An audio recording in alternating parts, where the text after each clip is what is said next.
Hola Vástago, bienvenidos al culto de hoy.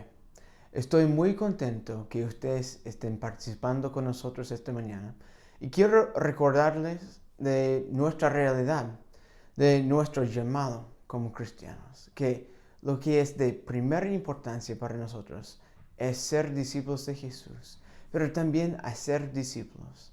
Entonces, espero que esta semana podamos vivir según esa visión, que podamos dedicar nuestro tiempo al servicio del Señor, que podamos hacer todo para seguir a Jesús en todo lo que hacemos, que seamos sus discípulos. Entonces, te invito a adorar a Dios, a reflexionar en lo que será el mensaje de hoy y que Dios te bendiga grandemente mientras que camines tras Jesús como su discípulo.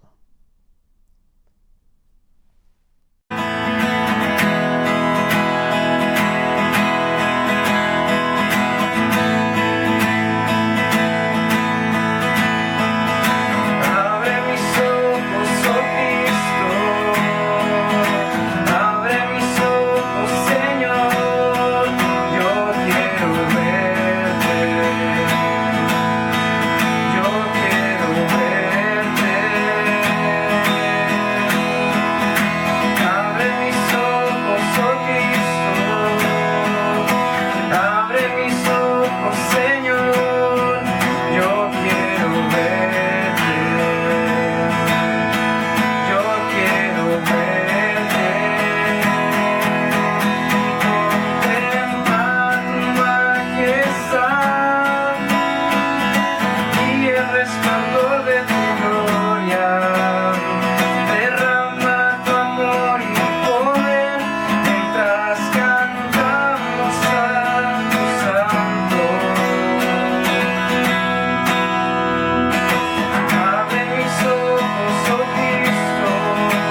Santo, santo, santo, santo, santo, santo, santo, santo, yo quiero verte.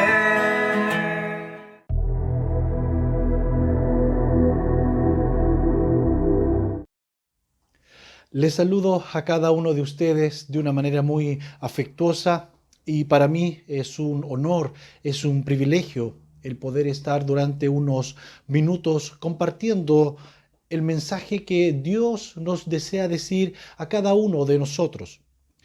Y este mensaje tiene como título ¿Hasta cuándo?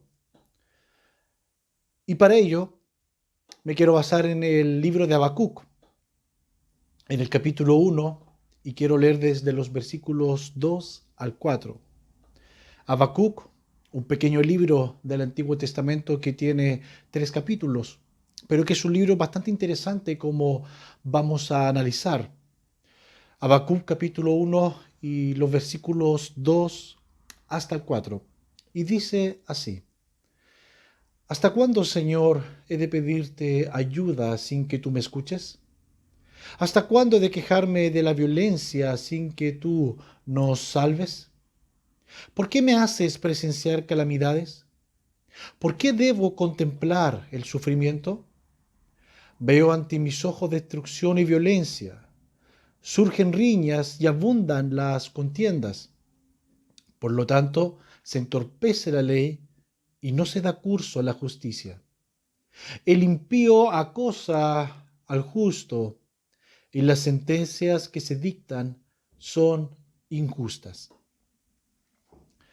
Y para entender este libro de la Biblia, para entender estos 3 capítulos de Habacuc, debemos de entender la historia y en el contexto histórico en que se desarrolla la vida y la obra de este gran profeta. Habacuc vivió en la parte sur de Israel, en el reino de Judá, durante el reinado de Joacim. Y él profetiza, su ministerio es entre el año 612 aproximadamente antes de Cristo hasta el 589 antes de Cristo, es decir, cuando el imperio babilónico estaba surgiendo en la antigüedad con una gran fuerza e incluso había derrotado su capital, Nínive, había derrotado al imperio asirio y muy prontamente iba a sitiar y conquistar Israel, especialmente la parte sur de Israel, que es el reinado de Judá. Y este libro de Habacuc se escribe aproximadamente en el año 606 antes de Cristo. Y durante estos años el profeta Habacuc ve con preocupación cómo Judá está siendo amenazado por esta potencia extranjera, Babilonia. Está siendo amenazado por este gran imperio babilonio que incluso había derrotado al antiguo imperio asirio. Pero también Habacuc ve la degradación moral y espiritual que hay en su pueblo, que estaban totalmente apartados de la ley de Dios. Y él veía la injusticia, él veía cómo Judá estaba a punto de ser destruida y nadie se preocupaba de aquello. Este profeta Habacuc es contemporáneo a Jeremías, a Daniel, al gran profeta Ezequiel. Y este libro es único en su género, porque no es una profecía dirigida directamente a Israel. No son palabras que Dios dirige directamente a Israel a través del ministerio de este gran profeta. Más bien, este libro de Habacuc, estos 3 capítulos, son una recopilación de diálogos entre el profeta y Dios. Y Habacuc realiza principalmente 2 grandes preguntas. En primer lugar, él se pregunta por qué Dios no hace algo en cuanto a la iniquidad que gobierna en el pueblo de Israel, en Judá. ¿Por qué Dios está impávido ante tal degradación moral de los sacerdotes, de los líderes políticos y religiosos y la degradación de todo el pueblo de Judá? ¿Por qué Dios está impávido? ¿Por qué Dios no hace nada? Y la segunda gran pregunta es, ¿por qué Dios castiga al reino de Judá, la maldad de Judá, con un pueblo aún más malvado y pagano como lo eran los babilonios? ¿Por qué Dios castiga a su pueblo mediante una nación aún más malvada? Y la experiencia de Habacuc, de estas interrogantes sin respuestas, la experiencia de Habacuc de observar situaciones en la vida propia o en la vida de la sociedad y que no existan respuestas adecuadas. Estos sentimientos de injusticia, estos sentimientos incluso de abandono de Dios o de abandono de los propósitos que Dios tiene con uno, estos sentimientos no son solamente propios de Habacuc, nosotros lo podemos encontrar en toda la Biblia a través de muchos personajes históricos. Puedes ver en el libro de Génesis la experiencia de José, quien fue vendido por sus hermanos como esclavo a Egipto, y ocultaron esta venta de su hermano a través de una mentira con el padre, diciendo que José había sido asesinado. Y José, que era el hijo regalón de Jacob, de Israel, es vendido como esclavo, pero siendo esclavo él es fiel y no se olvida de Dios, incluso evita una relación adúltera por respeto a Dios. Pero luego de este acto moral tan extraordinario, él es llevado a la cárcel. Y me imagino estando en la cárcel, José, cuántas veces preguntando, ¿por qué a mí?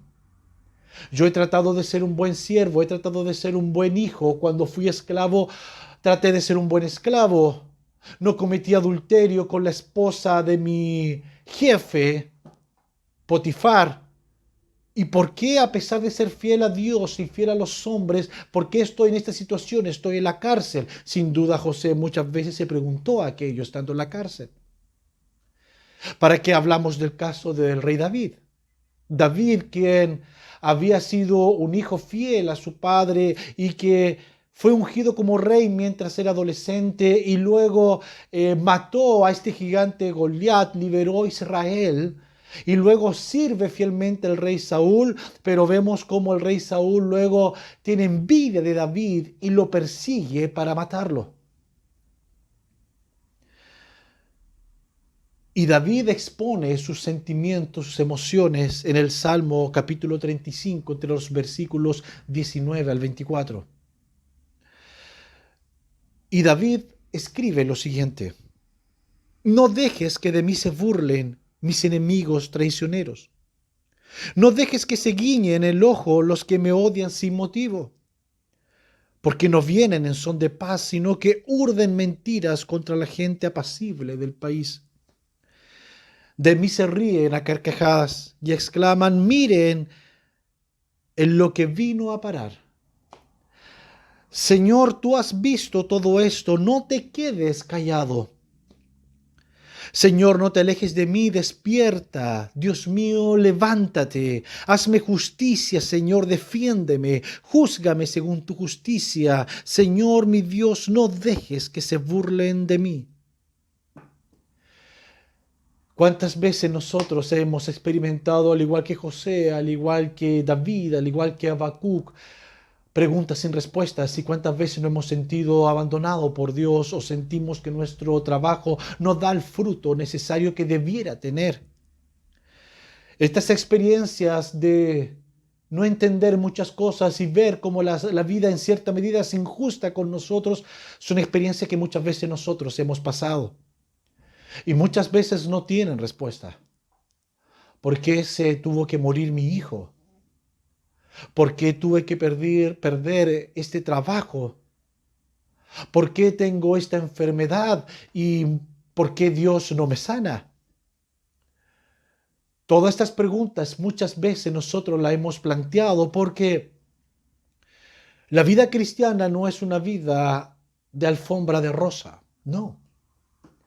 Hay una falsa doctrina muy común últimamente, que es la famosa doctrina de la prosperidad, que dice o que plantea que si uno es cristiano te va a ir bien en todo, vas a ser millonario, no vas a tener enfermedad, te va a ir bien en todo, etc. Y yo creo que Dios nos quiere bendecir. Yo creo de que en muchas ocasiones Dios nos quiere sanar en forma milagrosa, porque lo mismo que Dios hizo en el Nuevo Testamento con la iglesia primitiva es lo que Dios hace y desea hacer hoy en día. Yo también creo que Dios puede sanar de una forma extraordinaria. También creo que Dios nos puede prosperar económicamente. También creo que Dios puede restaurar familia, etcétera. Pero estas verdades no niegan también la otra verdad, que muchas veces Dios permite todo aquello porque estamos en un mundo caído, y muchas veces Dios permite la enfermedad, y Dios permite los fracasos, y Dios permite muchas veces que pasemos apremios económicos. Dios lo permite, que muchas veces pasemos situaciones desagradables en nuestra vida, porque Jesús dijo también que en el mundo nosotros sufriremos aflicción. Y no tenemos muchas veces la respuesta adecuada para estas preguntas. Por ello es que el libro de Habacuc nos enseña en primer lugar que esta experiencia de preguntas sin respuesta, esta experiencia de sentirse alejado de Dios, de sentirse fracasado, esta experiencia de estar enfermo y ver cómo Dios no responde, y ver que a uno le va mal en todo, o no entiende la injusticia, y uno se pregunta por qué hay tanto mal en este mundo y por qué Dios no hace nada según nuestro pensamiento. Estas grandes preguntas y cuestionamientos son algo similar en nuestras vidas. Esa es la primera enseñanza que nos deja este libro de Habacuc. Pero en segundo lugar, la segunda enseñanza que nos ofrece este libro es que no solamente estas preguntas muchas veces no tienen respuesta, sino que es lícito presentar estas emociones a Dios. Es lícito que nosotros nos sintamos muchas veces defraudados, alejados de Dios. Eso es normal. Y es lícito que muchas veces le digamos al Señor en oración y decirle que no entendemos muchas cosas. Es lícito todo aquello. Vuelvo a leer Habacuc capítulo 1, versículo 2 al 4. ¿Hasta cuándo, Señor, he de pedirte ayuda sin que tú me escuches? Fíjense lo que dice, lo que ora, lo que señala el profeta Habacuc. ¿Hasta cuándo he de quejarme de la violencia sin que tú no los salves? ¿Por qué me haces presenciar calamidades? ¿Por qué debo contemplar el sufrimiento? Veo ante mis ojos destrucción y violencia, surgen riñas y abundan las contiendas. Por lo tanto, se entorpece la ley y no se da curso a la justicia. El impío acosa al justo y las sentencias que se dictan son injustas. Habacuc tenía un sentimiento de que no entendía lo que Dios estaba haciendo, por qué Dios no hacía lo que él consideraba que era necesario hacer. Habacuc presenta sus emociones a Dios, y es lícito que nosotros presentemos nuestras emociones a Dios. Dios no se enoja porque muchas veces digamos, Señor, no entiendo. Dios no se enoja porque muchas veces incluso reclamemos y digamos, Señor, ¿qué está pasando? Dios no se enoja. Al contrario, el presentar estas emociones a Dios es un símbolo de confianza.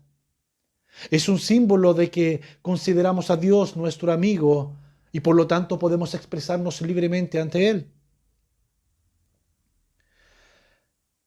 Podemos desnudar nuestra alma al Señor. Jesús mismo nos dio ejemplo de aquello. Cuando murió su amigo Lázaro, Jesús lloró.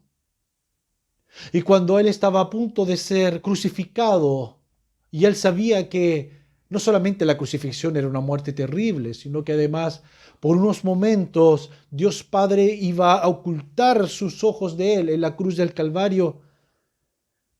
Jesús lloró y estaba frente a un gran estrés, incluso sudaba sangre.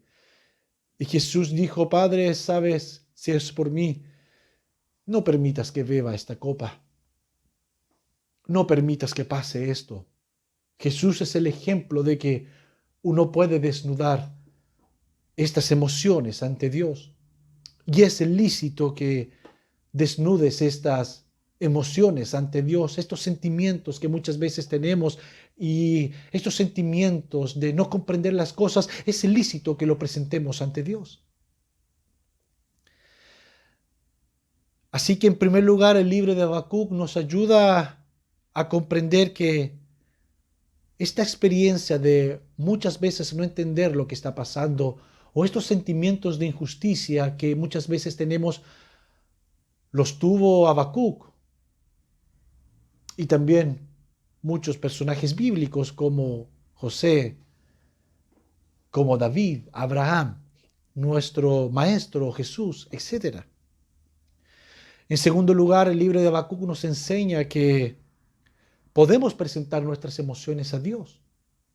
Podemos presentar nuestras emociones a Dios como un símbolo de confianza y que Él es nuestro amigo. Pero en tercer lugar, el libro de Habacuc nos enseña que a pesar de estas preguntas, a pesar de estos cuestionamientos, a pesar de no entender todo, debemos de tener confianza y ser fieles ante Dios. Porque Habacuc, a pesar de sus dudas, a pesar de sus cuestionamientos, Habacuc confía en Dios. Habacuc no pierde la fe en Dios, sino que incluso estos cuestionamientos le ayudan a acercarse más a Dios y llevar a la práctica su fe. Habacuc confía en que si bien no entiende las cosas, no entiende por qué Dios permite que Israel sea destruido por un pueblo malvado como Babilonia, por qué Dios no hace nada ante la maldad que existe en Judá. Si bien Habacuc no entiende muchas veces a Dios, pero cree en Él, confía en Él. Y esto tú lo puedes encontrar en el mismo libro de Habacuc, en el capítulo 3, entre los versículos 17 al 18, y dice: aunque le hiera no de renuevos, ni haya frutos en las vides, aunque falle la cosecha del olivo y los campos no produzcan alimentos, aunque en el aprisco no haya oveja ni ganado alguno en los establos, aún así yo me regocijaré en el Señor, me alegraré en Dios, mi libertador. A pesar que no entiendo todo, a pesar de las situaciones, a pesar que estoy pasando dificultades, a pesar que no entiendo lo que está pasando, pero aún así yo me regocijaré en el Señor, me alegraré en Dios, mi libertador. Y nosotros nunca vamos a entender todo porque no somos Dios. Uno de los cuestionamientos más fuertes a la existencia de Dios, dicen, es que si Dios existe, ¿por qué existe el mal en el mundo? Si Dios es real, ¿por qué existe el mal? ¿Por qué existen las guerras? ¿Por qué existe la enfermedad? ¿Por qué existe la muerte? Si Dios es un Dios bueno y si existe, ¿por qué permite el mal en el mundo? Si bien uno puede responder fácilmente aquello, diciendo que Dios permite, pero Dios no es el creador del mal, porque Dios no creó robots, sino que creó seres humanos con libre albedrío. Pero aún así, uno no tiene la mente de Dios y uno no puede tener respuesta a todo. Pero a pesar de que uno no tiene respuesta a todo, uno debe de creer de que a pesar que no entiendo por qué mi hijo murió, a pesar que no entiendo por qué Dios aún no me sana o no me sana de esta enfermedad, por qué Dios aún no me prospera económicamente, por qué Dios no me da ese trabajo que anhelo, por qué Dios aún no restaura 100% a mi familia, aunque no entendamos muchas cosas, debemos de seguir creyendo que Dios es bueno y regocijándonos en Él. No podemos tener la respuesta a todo. Cuando estemos ante el Señor, si es que morimos antes que Él venga por segunda vez, seguramente ahí en el cielo tendremos respuesta y vamos a entender lo que no entendemos ahora. Pero mientras tanto debemos de seguir confiando en el Señor, debemos de seguir creyendo en Dios, en su bondad, en su amor, en su fidelidad. Y también el libro de Habacuc nos enseña que debemos de confiar en Él y debemos de ser fiel a Él. Es decir, en un mundo infiel, en un mundo pecaminoso, en un mundo que se olvida de Dios y de sus normas, nosotros debemos de seguir lo que Dios nos muestra en su palabra. Debemos de seguir actuando correctamente como Dios indica y actuar en fe. Actuar en fe, seguir creyendo en Él, siendo un seguidor de Él, siendo un discípulo de Él. Debemos actuar siguiendo sus caminos a pesar que no entendamos todo. Por eso es que el gran profeta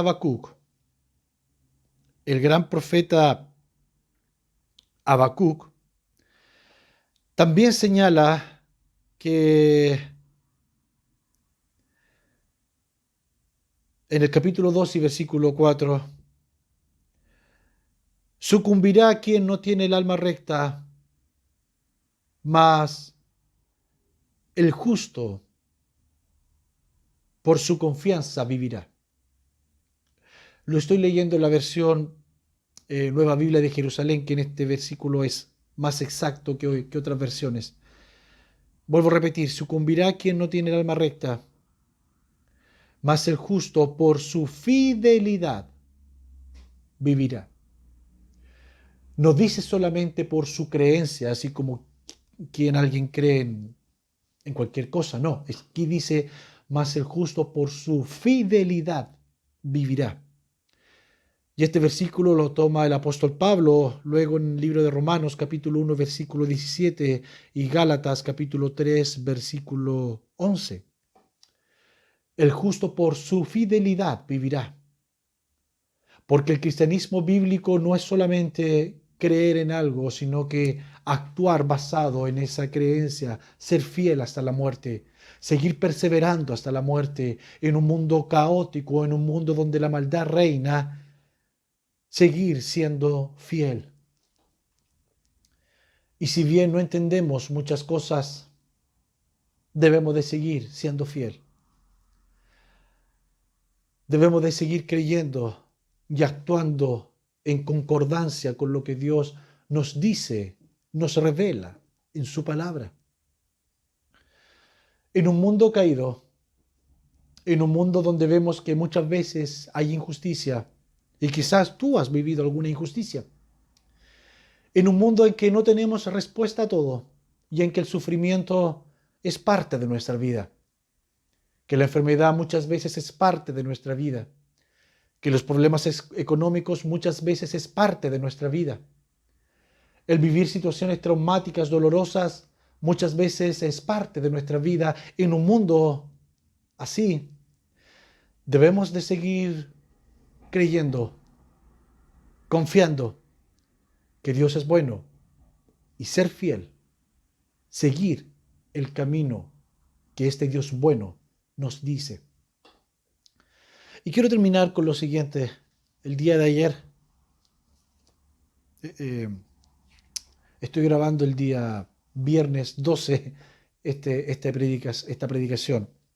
Y el día de ayer, jueves 11 de noviembre, estaba leyendo un libro bastante antiguo, como pueden ver. Un libro que fue editado en el año 1950, así que tiene casi 70 años, por eso que este libro tiene las páginas amarillas, la tapa, que es una tapa blanda bastante deteriorada. Este libro lo heredé de mi abuelo. Es un libro llamado Así pensaba Juan Wesley. Juan Wesley fue un cristiano inglés del siglo XVIII, uno de los más grandes cristianos de la historia, sin ninguna duda. Incluso historiadores seculares dicen de que si no hubiera sido por él, muy posiblemente en Inglaterra hubiera ocurrido una revolución tan fuerte, incluso más fuerte que la que ocurrió luego en Francia en el año 1789, la famosa Revolución Francesa. Y Juan Wesley, él escribió lo siguiente, esta era una de sus citas preferidas. Y quiero leerla porque cuando estuve leyendo ayer este libro y leí esta parte, tocó mi corazón y quiero compartirla. Dice: es un gran paso hacia la resignación cristiana el estar plenamente convencidos de la gran verdad de que en el mundo no existe tal cosa como el azar. que la fortuna es solo otro nombre de la providencia. Solo es la providencia encubierta. Vuelvo a repetir. Es un gran paso hacia la resignación cristiana, el estar plenamente convencidos de la gran verdad de que en el mundo no existe tal cosa como el azar, que la fortuna es solo otro nombre de la providencia. Solo es la providencia encubierta. Y cuando leí este texto, cuando leí aquello, me recordé de un antiguo himno, que seguramente muchos de los que están viendo quizás han escuchado o han cantado alguna vez, que se llama El mundo es de mi Dios. Y quiero leer este himno. No lo voy a cantar, o si no, seguramente dejarían de escuchar la predicación si me escuchan cantar, pero quiero leer parte de este himno. Dice: el mundo es de mi Dios, su eterna posesión. Eleva a Dios su dulce voz, la eterna creación. El mundo es de mi Dios, escucho alegre son del ruiseñor que al Creador eleva su canción. El mundo es de mi Dios, conforta así pensar. Él hizo el sol y el arrebol, la tierra, cielo y mar. El mundo es de mi Dios, jamás lo olvidaré, y aunque infernal parezca el mal, mi Padre Dios es Rey. El mundo es de mi Dios. Yo sé que muchos de ustedes están pasando situaciones complejas y muchas veces no existe la solución fácil. Sé también que muchos de nosotros tenemos grandes cuestionamientos, grandes preguntas que hasta el momento no puede haber una respuesta, y seguramente por algún tiempo no va a haber una respuesta que nos satisfaga. Muchos de nosotros nos acongojamos y vemos con preocupación lo que está pasando en nuestra sociedad, en el aspecto político, social, económico, y muchas veces incluso en la noche nos despertamos y el primer pensamiento es: ¿qué será de mí? ¿Qué será de mi familia? ¿Qué voy a hacer? Recordemos que el mundo es de nuestro Dios. Recordemos que para los cristianos no existe el azar, existe la providencia, Dios bajo control. Y si bien no existe la respuesta quizás que nos satisfaga 100%, sí tenemos que confiar y tener fe que Dios es bueno, y seguir confiando y creyendo y viviendo como Dios lo anhela. Porque el justo por la fe vivirá. El justo por la fidelidad vivirá. Y quisiera orar por ti y por mí, para que seamos fieles, para que, al igual que Habacuc, al ver este mundo caído, mantengamos fidelidad y fe en Dios. Señor, quiero pedirte por las personas que han estado escuchando esta predicación, y también por mí.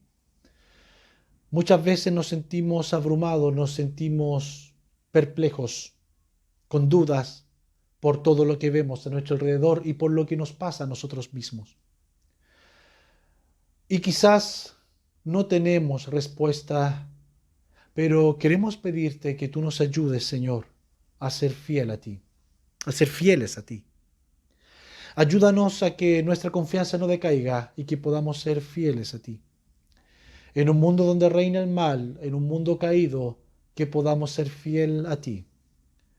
Porque si bien muchas veces no lo entendemos, pero sabemos de que tú eres bueno y que tú estás con nosotros. Gracias por la confianza que nos permite de poder desnudar nuestra alma, nuestros sentimientos a ti. Y ayúdanos a ser como Habacuc. Ayúdanos a ser fieles, a creer y perseverar. En el nombre de Jesús. Amén.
Hola amigos de Vástago, espero que estén muy bien, disfrutando de estos largos días de primavera y soleados, luminosos.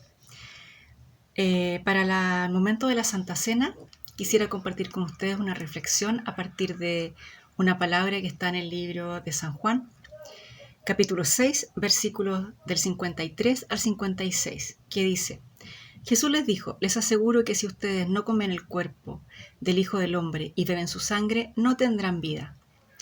El que come mi cuerpo y bebe mi sangre tiene vida eterna, y yo lo resucitaré en el día último, porque mi cuerpo es verdadera comida y mi sangre es verdadera bebida.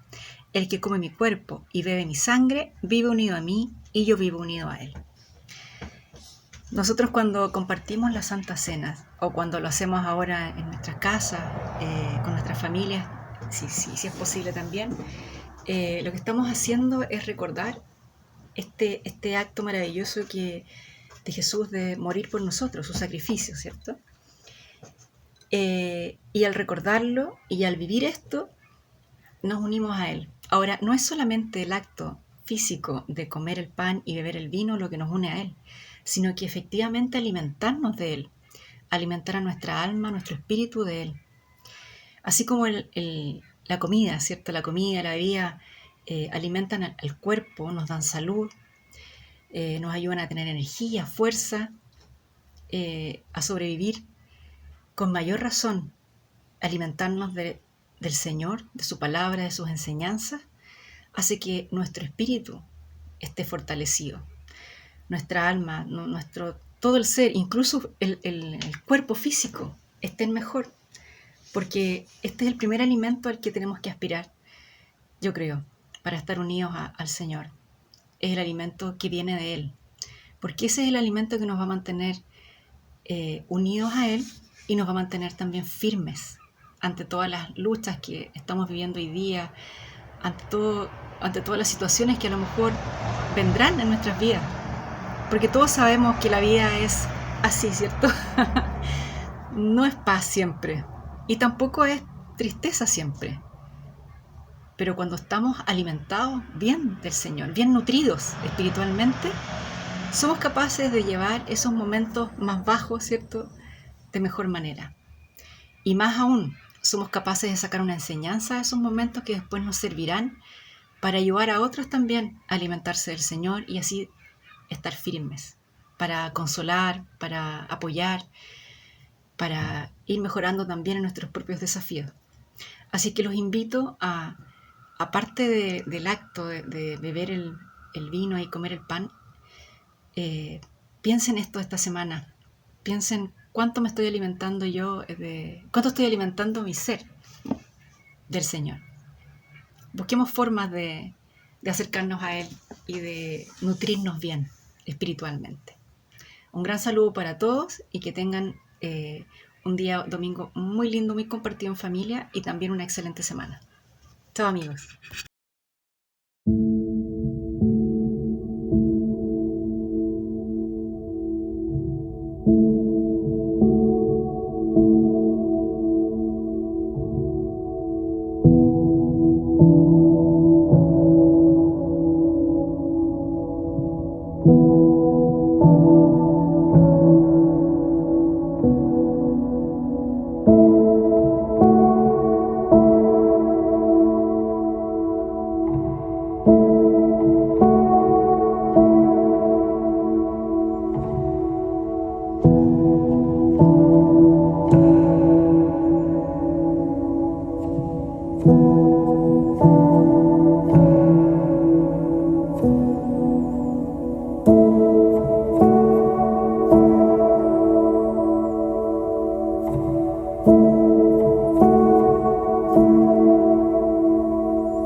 Y ahora para el momento de la ofrenda me gustaría compartir con ustedes una palabra que está en el libro de 2 de Corintios, capítulo 9, versículos del 5 al 7. Y dice así: precisamente por ello me ha parecido necesario pedir a estos hermanos que vayan a visitarlos primero y que los ayuden a completar la colecta que ustedes habían prometido.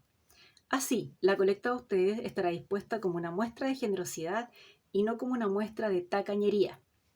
Acuérdense de esto: el que siembra poco, poco cosecha; el que siembra mucho, mucho cosecha. Cada uno debe dar según lo que haya decidido en su corazón y no de mala gana o a la fuerza, porque Dios ama al que da con alegría. Por eso los invito, hermanos, a reflexionar sobre el momento de la ofrenda y sobre la ofrenda que ustedes pueden dar. Y denla de corazón, sabiendo además que Cristo los ve con alegría y que el Señor siempre provee si tenemos fe en Él. Así que les pido que den su ofrenda con mucho amor, sabiendo que hay familias en nuestra iglesia que tienen necesidad hoy día, hay muchos también que han perdido su trabajo, y una muestra de amor así les va a ayudar también, no solamente desde el punto de vista material, sino que para sentirse mejor. Así que los dejo, amigos, y que tengan una excelente semana que se nos viene, y acuérdense de ir en camino hacia Dios.